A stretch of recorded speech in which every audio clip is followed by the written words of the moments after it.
Assalamu alaikum, hurmatlı mekendешler, жана Байт Дүкеннің катталуучулары. Бүгін 27 март 2024 жыл туғандар. Жаз келді. Жаз келіп, тала иштери, дыйканчылык башталды.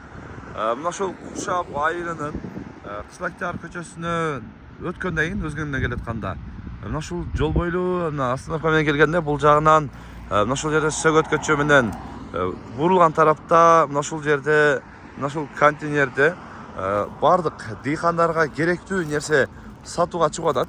Видеонун аягына чейин дыйкандар чогуу болуп туруңуздар. Ар бир дыйкан көрүп маалымат алса болот тугандар. Мына ушул жерде ушундай биогумус даяр болуп контейнердин ичинде турат экен. Алып эле дыйканчылыкка иштетсеңиздер болот тугандар. Жолдун боюнан ар дайым келесиздер. Мына ушул жерден келип эле токтоп, портер мененби, машина менен токтоп алып сразу кетсеңиздер болот тугандар. Биогумусту көрсөтөлү. Көрүңүздөр, ичинде мына ушундай биогумусту азыр даяр болуп, мешөктө капталып, сонун даярдап коюптур. Мындай кылып заводской кылып тигип, кабында даяр турат тугандар.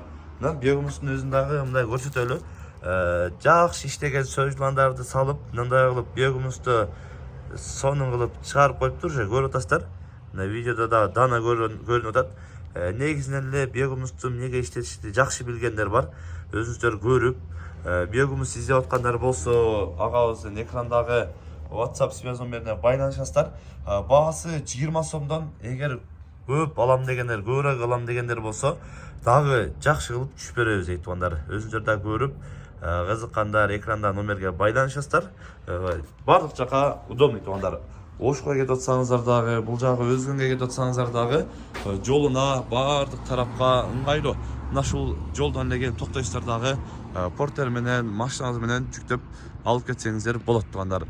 Баасын айттык 20 сомдон, эгер жакшы көбүрөөк алам дегендер болсо, жакшы кылып түшүп беребиз дейт тугандар. Андыктан экранда номерлерге агаларыбызга байланышасыздар. Бүгүн биз Кушап айылында мына ушул сатылуучу биогумус боюнча маалымат берген аракет кылдык. Сунуш пикирлер болсо комментарий калтырыңыздар. Тынчтыкта, амандыкта болуңуздар.